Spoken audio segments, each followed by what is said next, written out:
सजी है अंबर सजी है धरती सजी पूरे आकाश जी। गौरा जी को लेने आए मेरे भोलेनाथ जी। गौरा जी को लेने आए मेरे भोलेनाथ जी। हाँ जी, राधे राधे, जय श्री कृष्णा, जय श्री राम। वेलकम है यूट्यूब चैनल रूपाल जी 25 में आपका बहुत बहुत स्वागत है। और दोस्तों, कल है शिवरात्रि और मैं हमेशा की तरह एक दिन पहले ब्लॉग बनाती हूँ, तो शिवरात्रि का ब्लॉग मैं एडवांस में बना रही हूँ।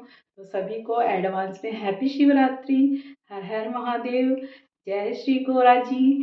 तो देखिए, शिवरात्रि का पर्व क्यों मनाया जाता है, इसमें कोई बोलने वाली बात है ही नहीं। सबको पता है कि शिवरात्रि के दिन शिव और गौरा की शादी हुई थी, और कैसे हुई थी, कहाँ हुई थी, कै ये तो सब आप जानते ही हैं। देखिए, पहले गौरा जी सती के रूप में उन्होंने जन्म लिया था, तो उसमें वो उनसे बिछड़ना पड़ा था, क्योंकि सती ने आग में कूदकर आत्मदाह कर लिया था। बाद में उन्होंने पार्वती के रूप में जन्म लिया था, और पार्वती के रूप में वो शिव जी को पाना चाहती थी। बट शिव जी उनसे नाराज थे, क्योंकि उन्होंने उन्हें जाने से रोका था, और सती के रूप में वो चली गई थी, और उन्होंने खुद को अग्नि में जला लिया था। तो उनके विरोह मतलब उनकी विरह की वेदना उनके प्रति बहुत ज़्यादा हुई थी। वो बहुत ज़्यादा मतलब दुखी हुए थे, इसलिए वो नाराज थे। तो दूसरे जन्म में वो पार्वती से विवाह नहीं करना चाहते थे, बट पार्वती तो करना ही चाहती थी। तो उन्होंने कितने सालों तक, कई सालों तक उनका मतलब तप किया, उनकी पूजा की, तब जाके शिव जी प्रसन्न हुए थे, और गौरा जी से शादी हुई थी। उस दिन थी शिवरात्रि, तो इसी के उपलक्ष्य में शिवरात्रि मनाई जाती है। और आई होप, हिंदू पर्व में बहुत बड़ा पर्व है ये। और कहा जाता है कि फर्स्ट लव मैरिज थी ना, वो शिव जी और गौरा जी की थी, क्योंकि उन्होंने अपनी पसंद से शादी की थी। क्योंकि पार्वती ने शिव जी को पाने के लिए बहुत सारी मतलब बहुत सालों तक तपस्या की थी, अपने घर वालों को भी मनाया था, और फिर जाके इनकी शादी हुई थी। शादी तो होनी ठीक है, बट उन्होंने भगवान होकर भी इतने सालों तक उनका वेट किया। और क्योंकि वो सच्ची थी उनकी मोहब्बत, और उनका प्रेम सच्चा था, इसलिए शंकर जी को भी गौरा से शादी करनी पड़ी।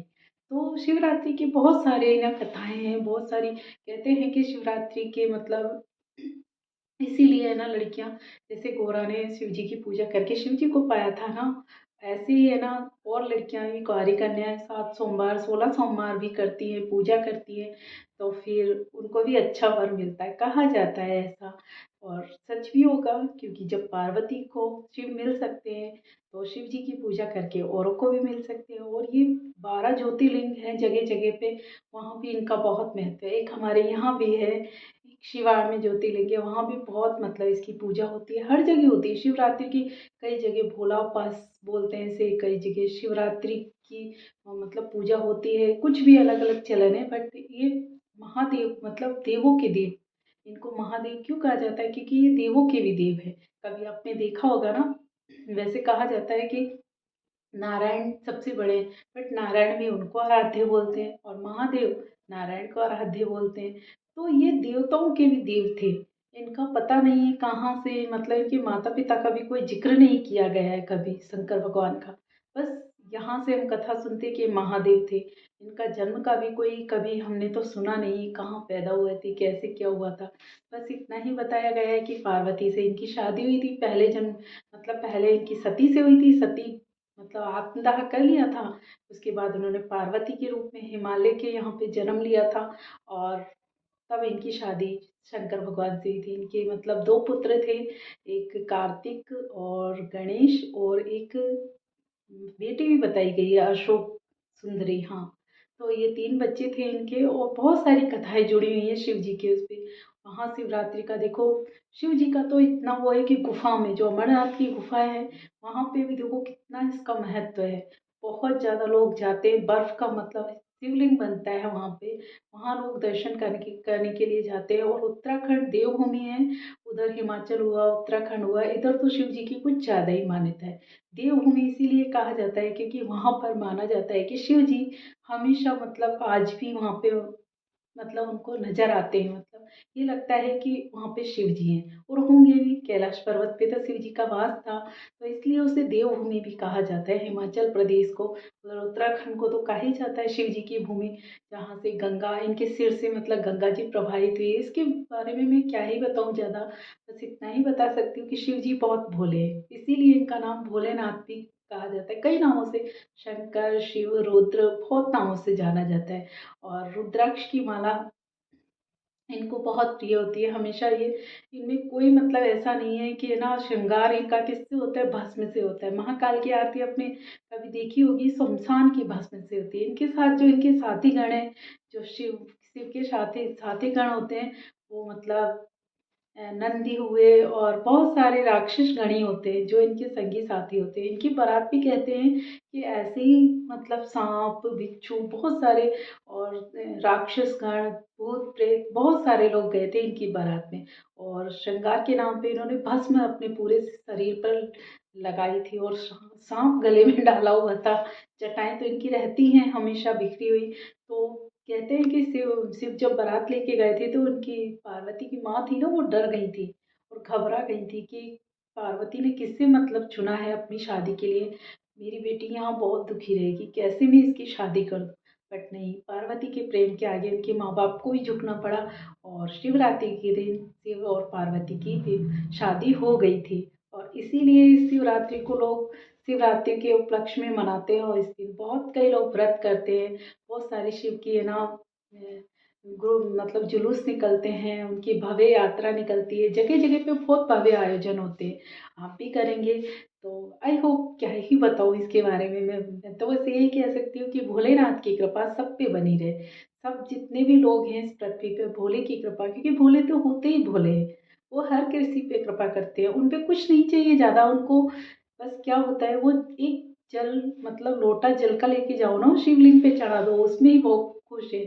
और पत्ते, 3 पत्ते का जो बेलपत्र आता है वो भी उनको बहुत प्रिय होता है। वो भांग धतूरे इनसे राजी रहते हैं वो तो। ये मतलब अलग किस्म के भगवान है। ये सोच लो कि इनको कुछ स्पेशल नहीं चाहिए। कई भगवानों को तो चढ़ावा चढ़ता है ना कि नहीं, उनको लड्डू प्रसाद ये वो। इनका प्रसाद क्या होता है, धतूरे, आँख और बेलपत्री और शिव को भस्म, ये सब चीज़ों से इनका श्रृंगार होता है और ये सब चीज़ें इनको अच्छी लगती हैं। तो आई होप सबको ये व्रत करना चाहिए और सबको भगवान की पूजा भी करनी चाहिए। आप लोग कहाँ कहाँ रहते हैं, कौन कौन सी जगह से आप है ना भगवान जी की किस मंदिर में जाते हैं, कमेंट्स में बताइएगा ज़रूर। और हिमाचल में तो खैर इसका है ही बहुत। हिमाचल मुझे अच्छा इसीलिए लगता है क्योंकि वहाँ पे देवभूमि कहा जाता है और वहाँ पे बहुत सारे पहाड़ पर्वत झरना, जैसा कि मैंने हमेशा कहा है कि मुझे ये सब चीज़ें बहुत अच्छी लगती है। मुझे प्रकृति से बहुत प्यार है, मुझे झरना पहाड़ और फूल पत्ते इनसे बहुत ज़्यादा प्यार है। तो इस जगह पे भगवान निवास करते हैं तो वो तो बहुत ही अच्छा होगा। कभी भगवान ने मौका दिया तो मैं ज़रूर जाना चाहूँगी, किस्मत में हुआ तो, क्योंकि भगवान की बिना मर्जी के हम कहीं नहीं जा सकते। भगवान ने चाहा तो एक बार उनके दर्शन करने ज़रूर जाऊँगी। वरना हम पास में हमारे यहाँ पे अमरेश्वर है, शिवाड़ है, उधर तो मैं जाती हूँ हमेशा, तो वहाँ चली जाती हूँ। शिव तो कण कण में विराजमान है। शिवम कहा जाता है ना, सत्यम शिवम सुंदरम, सत्य ही शिव है, शिव ही सुंदर है। तो ये पूरा जो ब्रह्मांड है ना, जो सब शिव ही तो इसके संग पालन करता है, इन्हीं ने तो सबको मतलब देवों के देव हैं ये। तो कण कण में शिव हैं, बस हमें श्रद्धा रखनी चाहिए। नहीं है हमारे पास कुछ भी तो व्रत कर लें और एक जल का लोटा ले जाएं, दूध डालते हैं इसमें, कच्चा डाल लो हो तो। कई लोग थैली लेके चढ़ाए आते हैं, नहीं साधन होता है तो।